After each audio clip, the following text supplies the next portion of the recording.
Hey guys, welcome into Fantasy Football Academy 2020. I'm the Dean, and we are here for the set start for Fantasy Football Academy 2020 Week 3, guys.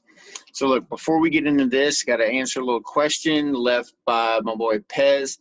You've heard me mention him before. He went and left a comment down below, so if you got any questions yourself, please do the same. And while you're down there, go ahead and subscribe for me. Kind of help build the station a little bit and share with your buddies who might need a little help, fantasy advice for their league. If they have any questions, like I said, leave them down the bottom. So his question was Jerick McKinnon or Myles Gaskin. He's choosing between the two. He got hit, as most of us did this week, with a lot of injuries.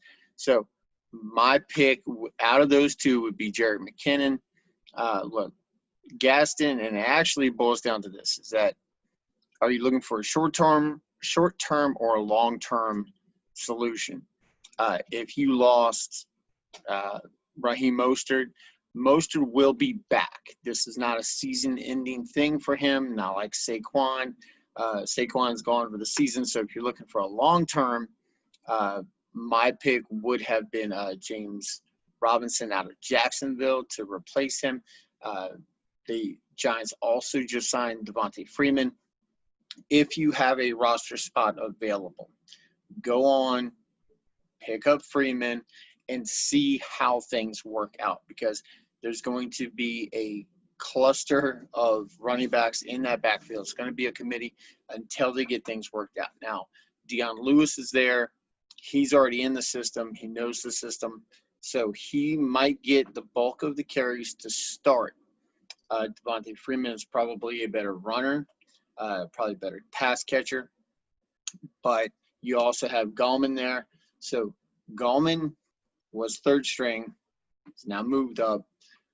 So we're kind of trying to see with the upcoming couple of weeks who is going to emerge as the lead runner for the Giants. So with that said, I would stay away from the Giants backfield unless you have a roster spot to stash Devontae Freeman. I think that Freeman's going to come out of this. He's going to be the one who is going to – sorry, guys.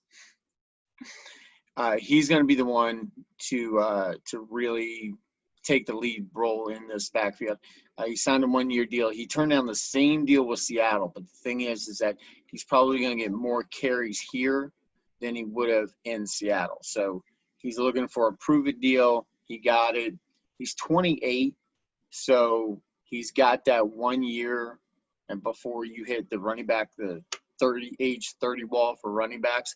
And we see with Mark Ingram, with David Johnson, with Melvin Gordon, that, these guys who are getting a little older, they still got some stuff left in the tank. So you never know. Devontae Freeman might surprise us and might turn into what he was back in his heyday with the Falcons. So we'll wait and see on that one.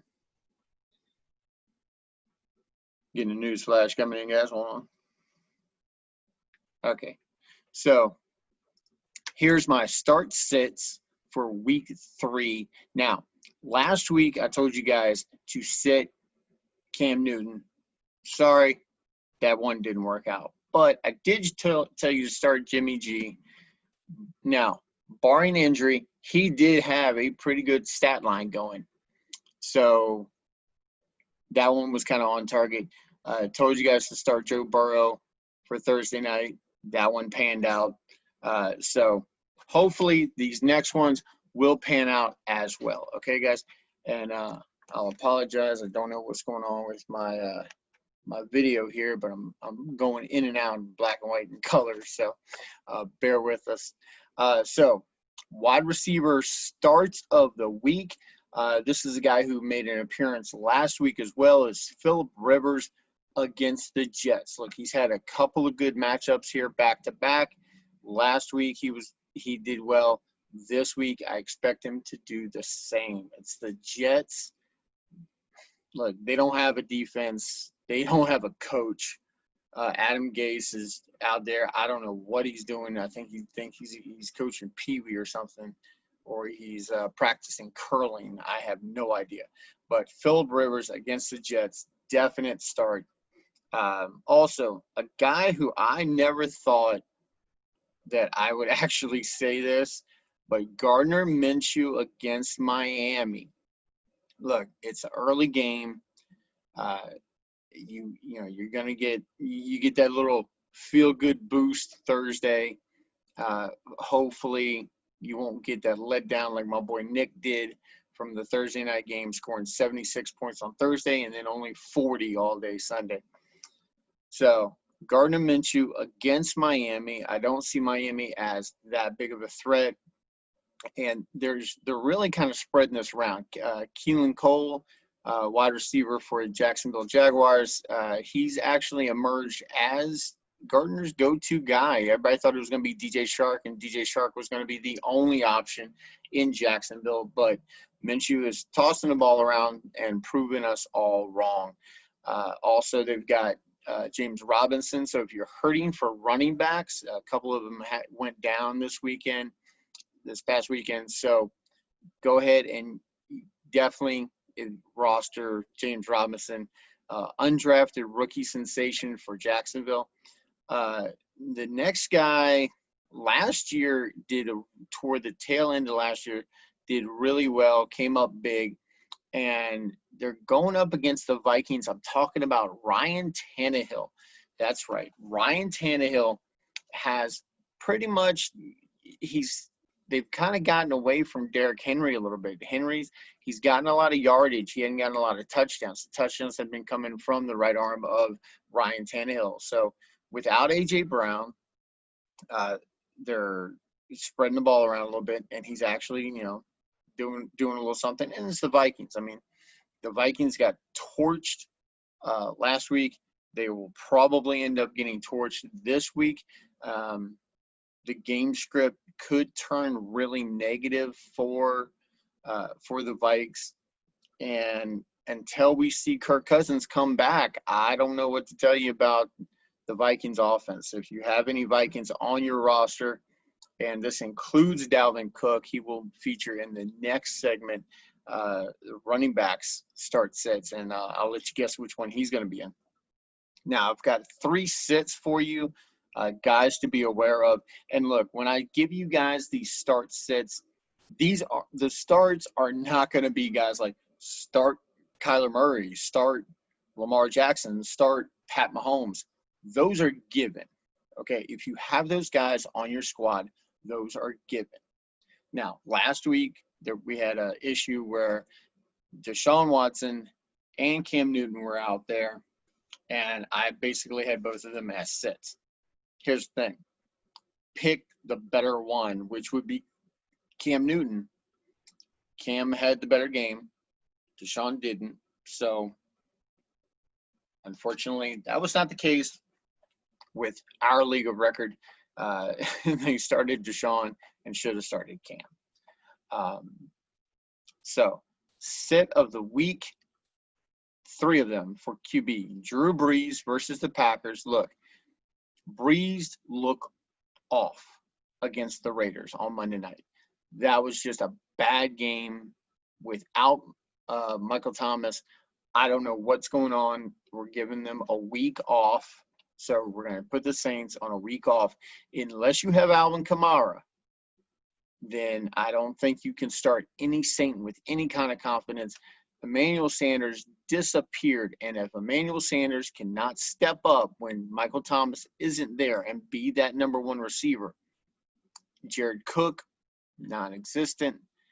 So the only guy that they had was Kamara. And Kamara put up 38 points for fantasy for this past week. Absolutely phenomenal fantasy performance in a losing effort. So until Drew Brees can kind of come back and show us that he is the Drew Brees that you thought he was, keep him on your bench. Just hold on to him. If you're looking for a streaming option, you can use any one of my starts: Phillip Rivers, Gardner Minshew, Mitch Trubisky with the Falcons. That's one that I had missed. Sorry about that, guys. Mitch Trubisky is a start of the week against the Falcons. Look, the Falcons got torched in the second half by Dak Prescott. And I'm not saying that Mitch Trubisky is Dak Prescott, but if he had that kind of performance, if he had those kind of weapons, Mitch Trubisky has the ability to go out and torch a defense like the Falcons. They're not scary. They're not intimidating. So you can go ahead and start him. Now, my next guy, Jared Goff, and the reason that I have him down here is because he's going against Buffalo. Now, look, this game script, this could be a shootout, but I know that Goff, from experience, I know that Goff can disappear in games like these. So, caution against Goff. If you have a better option with a better matchup, and remember, I tell you guys about environmental roster management. So, environmental roster management simply means that you start the guy who has the best matchup. If you have a better matchup and you have a second quarterback on your roster, go ahead and start him. Deshaun Watson.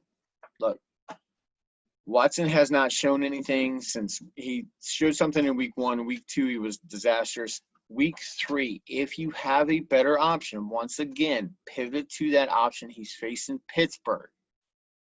Pittsburgh's no joke, okay?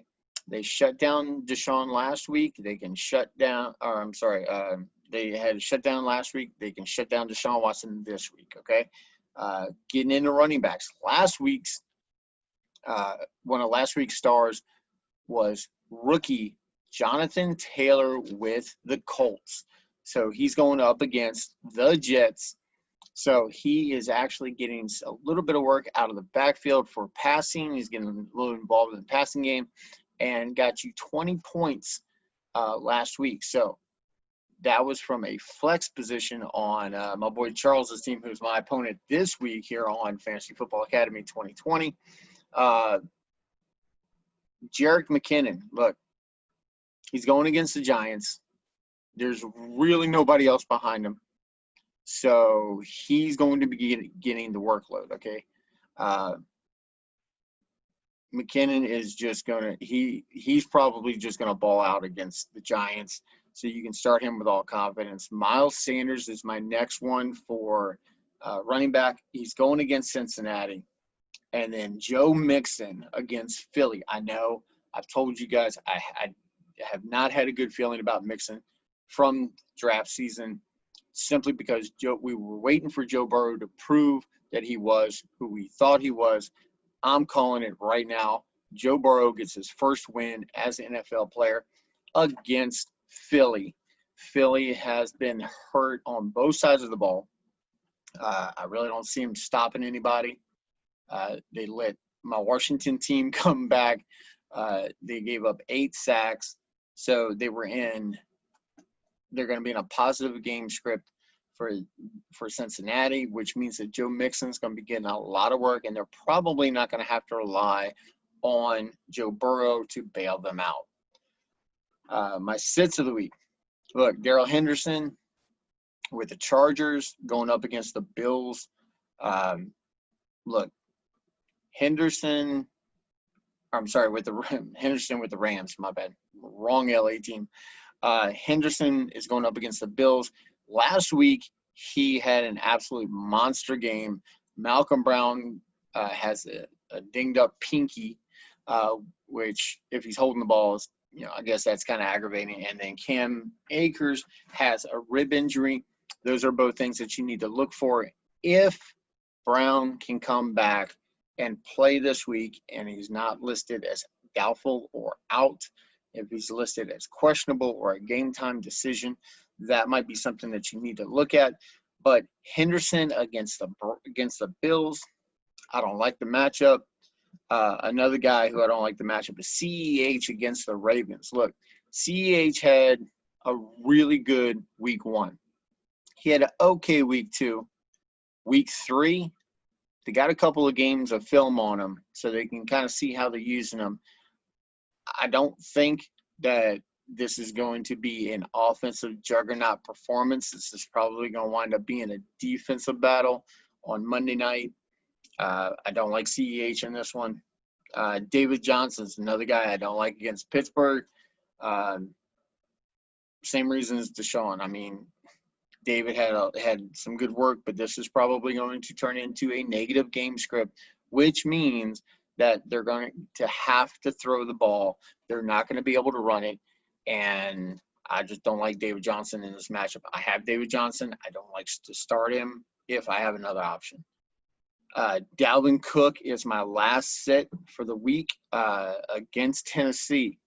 Look, I don't know what's going on in Minnesota, but I would, if you have the ability to have a better matchup at running back than Dalvin Cook, please go ahead and do so. Wide receiver starts of the week. Your start, Marvin Jones versus Arizona, and this is with an asterisk. Kenny Golladay is slated to return week 3 against Arizona. If Golladay is back, then Marvin Jones is a start. If Golladay is still out, Jones would be a sit. Okay, he's proven that he cannot handle the pressure coming from the number 1 corner without the number 1 receiver, Golladay, being there. He is a number 2. That's what he is. That's how you drafted him, and that's how you should play him. Terry McLaurin versus the Browns. Look, Scary Terry, even in a losing effort last week against Arizona, he still put up 26 fantasy points.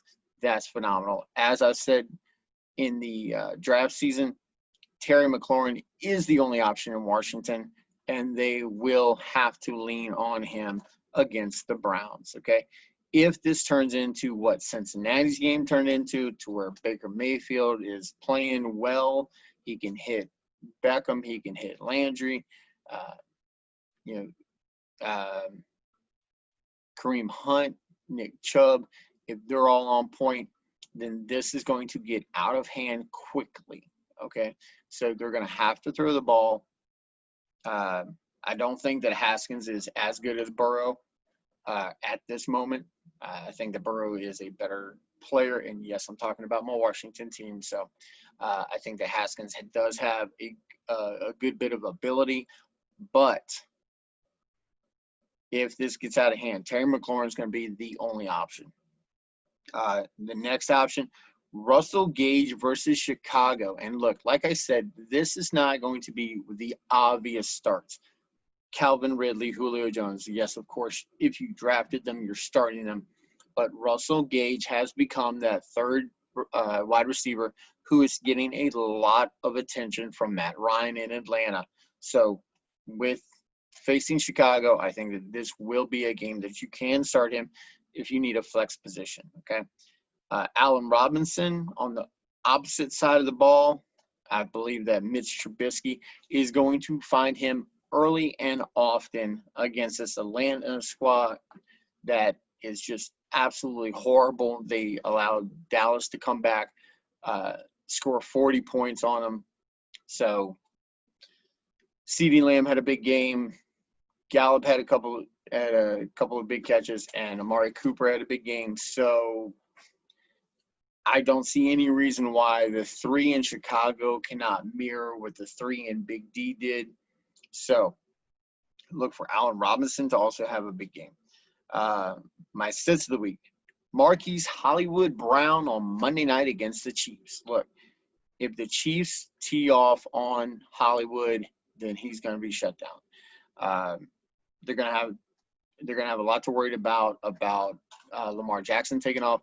Jackson was actually limited last week to only 19 points, which is a low for him.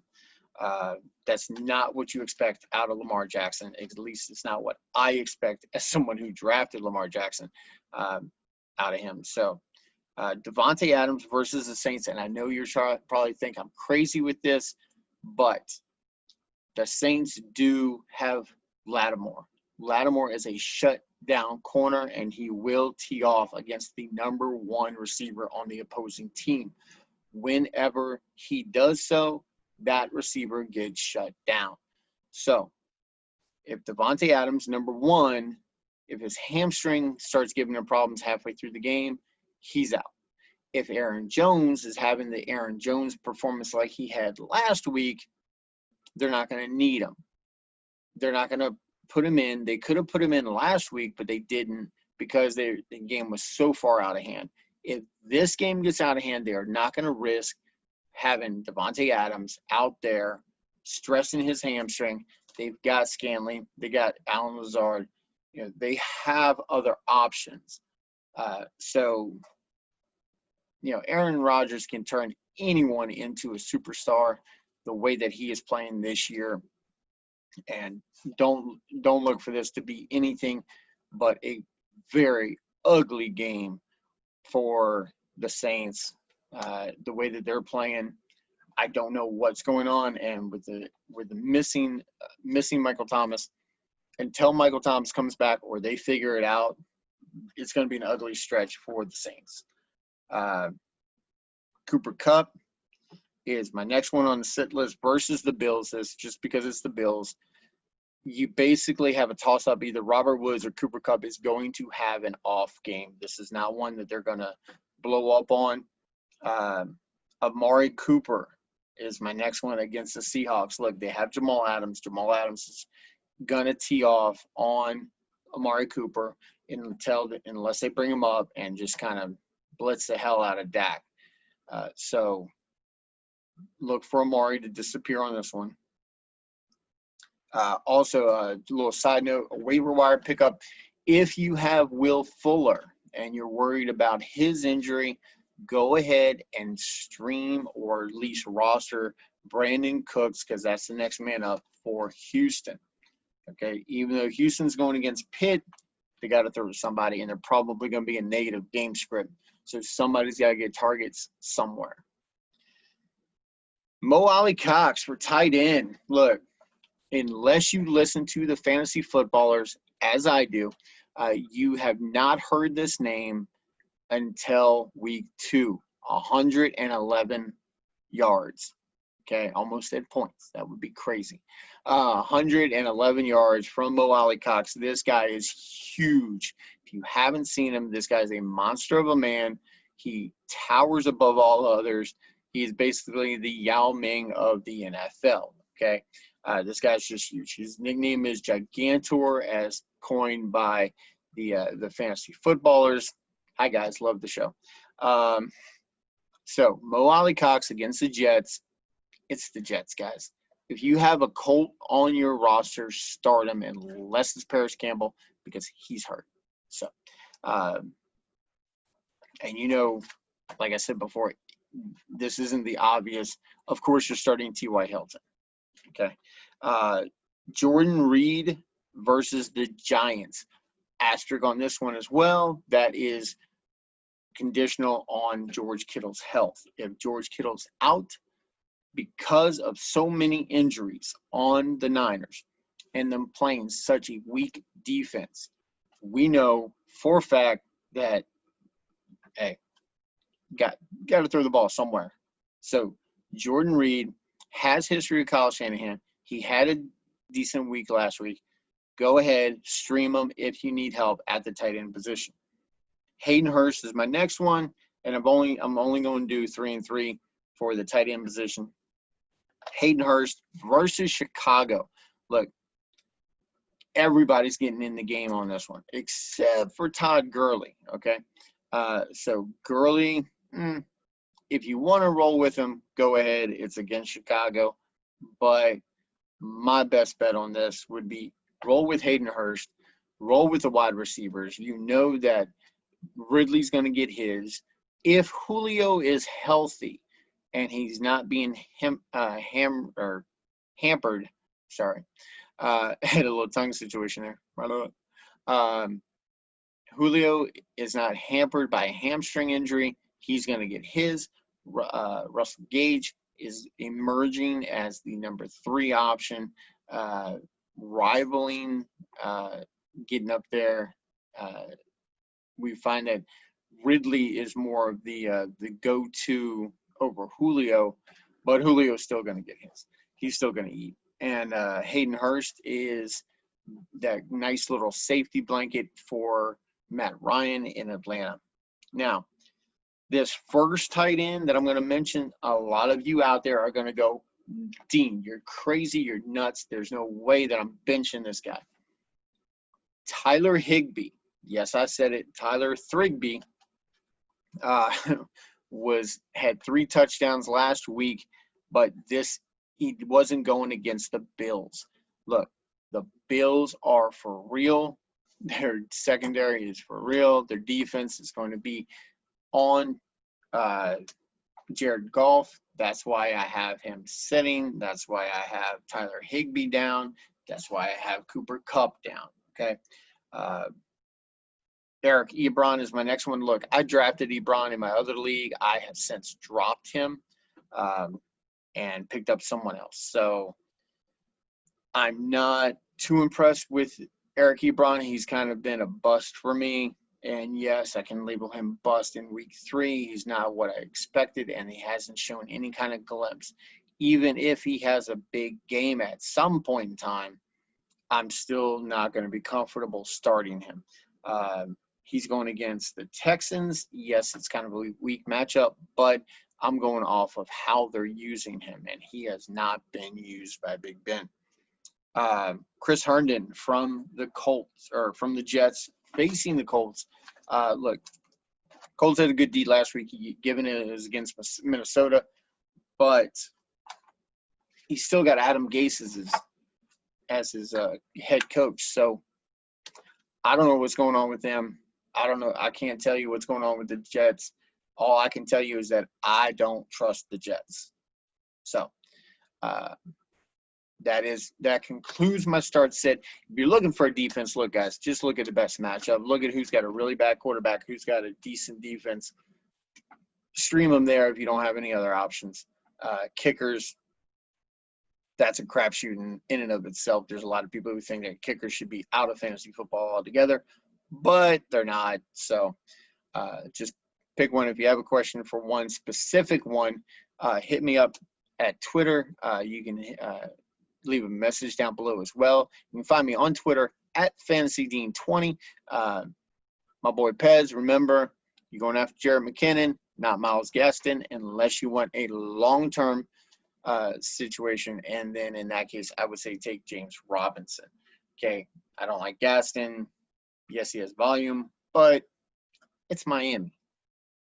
So, guys, appreciate y'all. Appreciate the support. And remember to frequent Keller's Bakery. If you're in the Lafayette area, they are at 627 Lafayette Street off the Youngsville Highway. You can find them on Facebook, and I appreciate them sponsoring the show. Remember, go get you 2 free cookies. Just tell them the Dean sent you with your purchase. You get 2 free cookies for yourself, and pick a little something up for the family. Guys, till next time, we're going to be reviewing the Thursday night game. After that happens, that's going Miami and Jacksonville. Any Miami player you have, I'm sorry. The Jacksonville players that I like in this one, Gardner Minshew, of course. James Robinson, like him. If you need wide receiver help, Keelan Cole has been emerging.